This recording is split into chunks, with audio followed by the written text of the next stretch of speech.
नमस्कार, मैं हूं आपके साथ मनीषा डिंडोरिया। स्वागत है आप सभी का हमारे चैनल पर। आपको बता दूं कि दिल्ली पुलिस आयुक्त के रूप में राकेश अस्थाना की नियुक्ति को चुनौती देने वाली अर्जी दिल्ली हाई कोर्ट ने खारिज कर दिया। जी हाँ, ये तगड़ा झटका यहाँ पर दिल्ली सरकार को भी लगा है, क्योंकि दिल्ली सरकार ने दिल्ली असेंबली में इससे पहले याचिका दायर की थी, जिसमें उन्होंने कहा था कि राकेश अस्थाना की जो नियुक्ति है उसको खारिज कर देना चाहिए, क्योंकि उनका जो अपेक्षित न्यूनतम कार्यकाल है वो 6 महीने से कम है, जिसके तहत जो उनकी नियुक्ति है उसको खारिज हो जाना चाहिए। और केंद्र पर भी उन्होंने प्रेशर बनाया था दिल्ली सरकार ने दिल्ली असेंबली के अंदर की जो ये नियुक्ति राकेश अस्थाना की गई है उसको खारिज हो जाना चाहिए। तो वहीं अब दिल्ली हाई कोर्ट ने राकेश अस्थाना की नियुक्ति वाली जो अर्जी है उसको खारिज करके दिल्ली सरकार को एक करारा जवाब भी दे दिया है एक तरीके से। और जिस तरीके से वो याचिकाएं दायर कर रहे थे राकेश अस्थाना के खिलाफ, उसको खारिज करके यह बता दिया है कि राकेश अस्थाना की जो नियुक्ति है दिल्ली पुलिस प्रमुख के रूप में वो बिल्कुल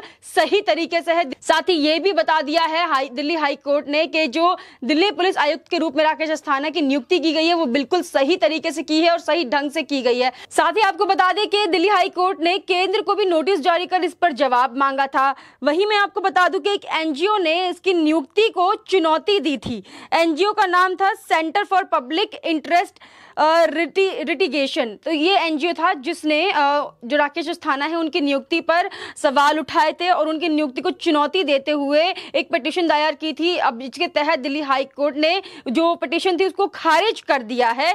वहीं राकेश अस्थाना की नियुक्ति को चुनौती देते हुए इस पर हस्तक्षेप याचिका दाखिल की थी। तो अब ये सब जो जितनी भी याचिकाएं थी उनको खारिज कर दिया है दिल्ली हाई कोर्ट द्वारा। तो यहाँ पर सीधा सीधा राकेश अस्थाना को एक रिलीफ मिला है, जिससे कि उनकी नियुक्ति को लेकर काफी सारे सवाल उठाए जा रहे थे। काफी इस पर विवाद भी हो रहा था दिल्ली सरकार द्वारा, विपक्ष द्वारा, और कई तरीके के ऐसे गैर सरकारी एनजीओ थे जिन्होंने इस तरीके की याचिकाएं दायर की थी उनकी नियुक्ति को चैलेंज देते हुए। तो वहीं अब दिल्ली हाई कोर्ट ने दिल्ली सरकार को एक बड़ा झटका दे दिया है। साथ ही आपको बता दें कि इससे पहले मनीष सिसोदिया भी बयान दे चुके हैं कि राकेश अस्थाना को बीजेपी ब्रह्मास्त्र के रूप में इस्तेमाल करेगी। दिल्ली में राकेश अस्थाना उनके ब्रह्मास्त्र हैं, तो इसीलिए अमित शाह ने उनकी जो नियुक्ति है वो दिल्ली में पुलिस आयुक्त के रूप में की है। और उनके जब रिटायरमेंट में 3 दिन थे तो उसी टाइम उनको दिल्ली कमिश्नर के रूप में नियुक्त किया गया था। वहीं अब आपको बता दें कि जो मनीष सिसोदिया इस तरीके के बयानबाजी कर रहे थे और उन्होंने जो पिटीशन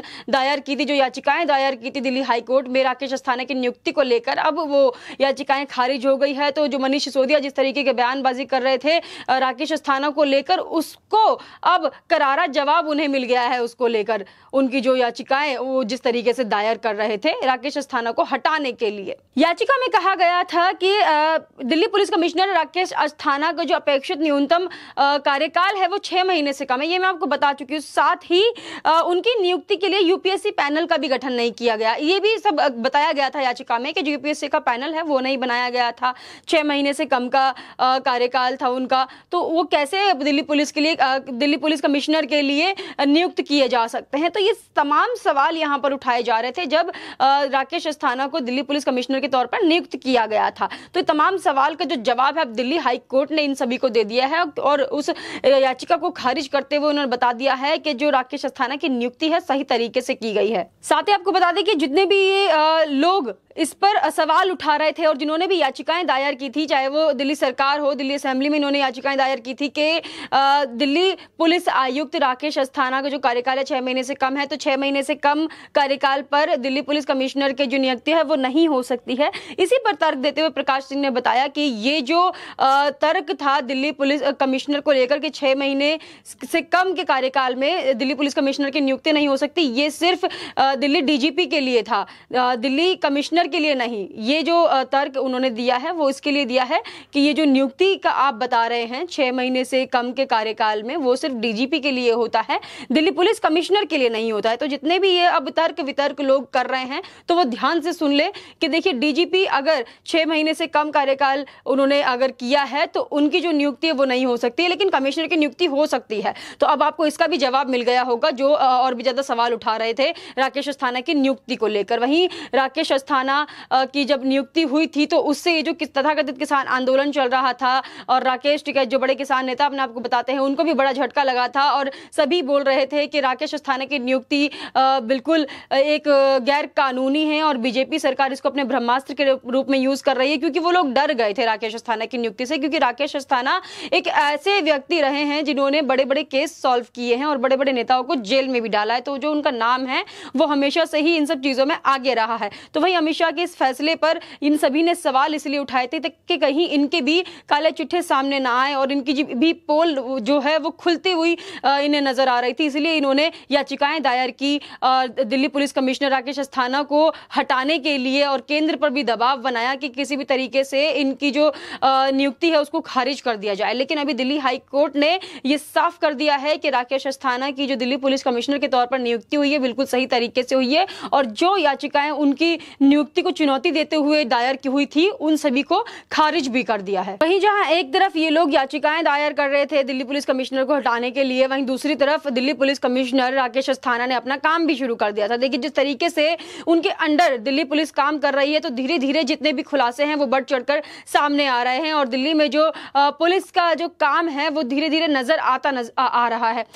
बता दें कि अभी हाल ही में दिल्ली के लक्ष्मी नगर इलाके के रमेश नगर से एक आतंकवादी को पकड़ा गया है AK-47 के साथ। देखिए बहुत बड़ा मामला है, ये पाकिस्तानी आतंकवादी था, वो अपनी पहचान छुपाकर यहां पर हिंदुस्तान में रह रहा था। नकली फर्जी आईडीज बनाकर लक्ष्मी नगर के रमेश नगर में उसको पकड़ा गया है और कई सारी तमाम उनके पास विस्फोटक चीजें हैं, AK-47 रिवॉल्वर्स, ये तमाम चीजें उसके पास मिली हैं। और जो दिल्ली पुलिस ने उसको पकड़ा है वो सभी राकेश अस्थाना के अंडर काम कर रहे थे। राकेश अस्थाना के द्वारा ये टीम गठित की गई थी जो कि आतंकवादी पकड़ा गया है। तो इतना बड़ा मामला जो है वो सामने आया है। इससे पहले भी अगर मैं बात करूं तो कई बार फेस्टिवल्स के टाइम पर, हमेशा हिंदू फेस्टिवल्स के टाइम पर भारत को टारगेट किया गया है। इससे पहले अगर मैं बात करूं तो कई बार त्योहारों के टाइम पर ही, हिंदू त्योहारों के टाइम पर भारत को टारगेट किया गया है, विस्फोट किए गए हैं और उस टाइम पर आतंकवादी नहीं पकड़े जाते थे, लेकिन अब आतंकवादी पकड़े जाते हैं। जिस पर ये विपक्ष के लोग और दिल्ली सरकार जो सवाल उठा रही है, उन्हीं की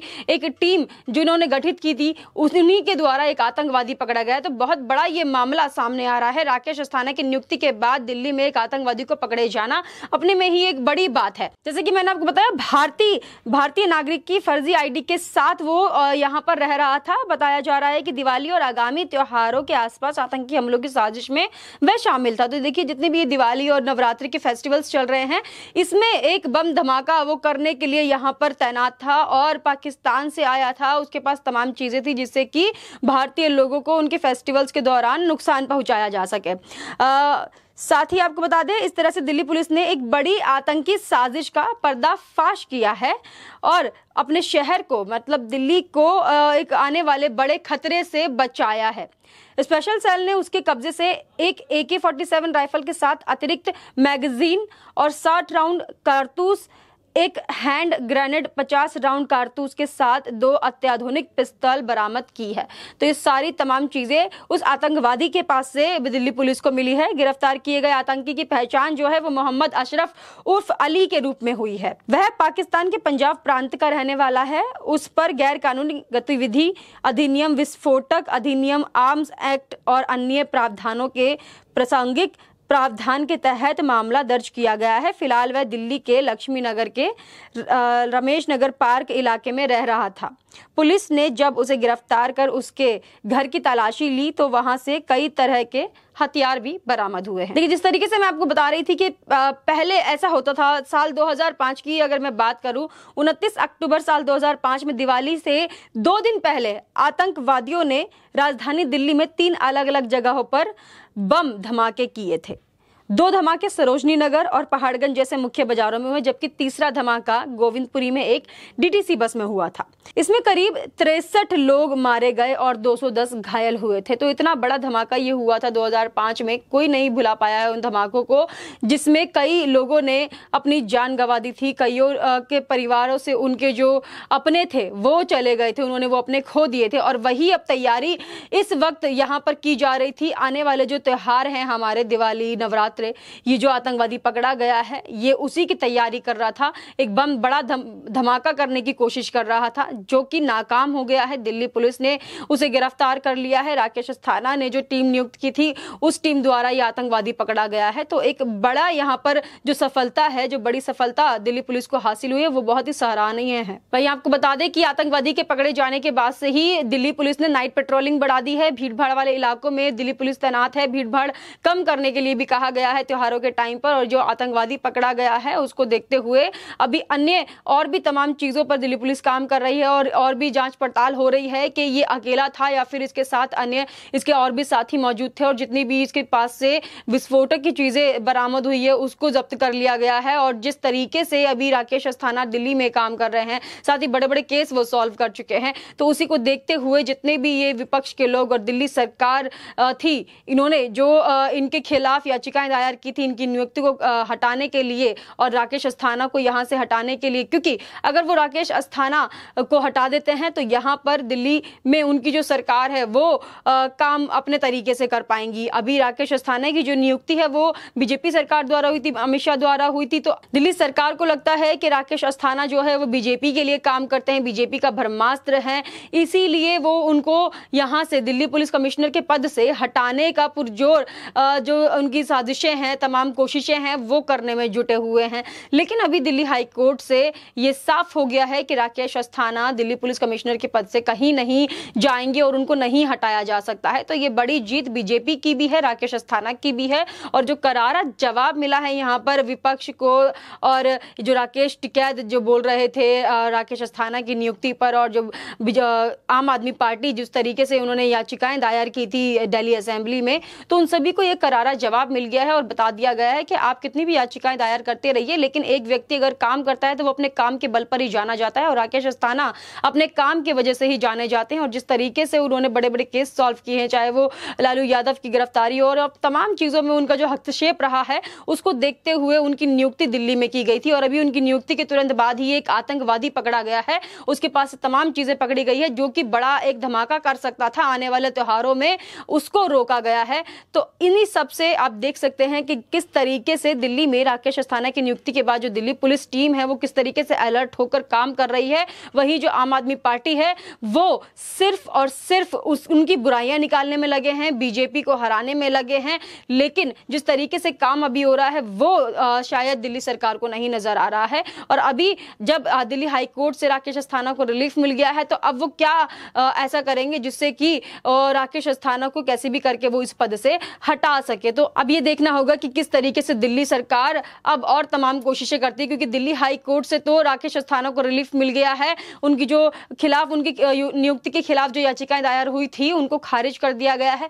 तो अब देखते हैं कि दिल्ली सरकार और आगे क्या तमाम कोशिशें करती है राकेश अस्थाना को उनके पद से हटाने के लिए। आप हमारे साथ ऐसे ही बने रहिएगा, हमें कमेंट करके जरूर बताइएगा आपका इस पर क्या कहना है। हमारे साथ ऐसे ही बने रहिए। धन्यवाद।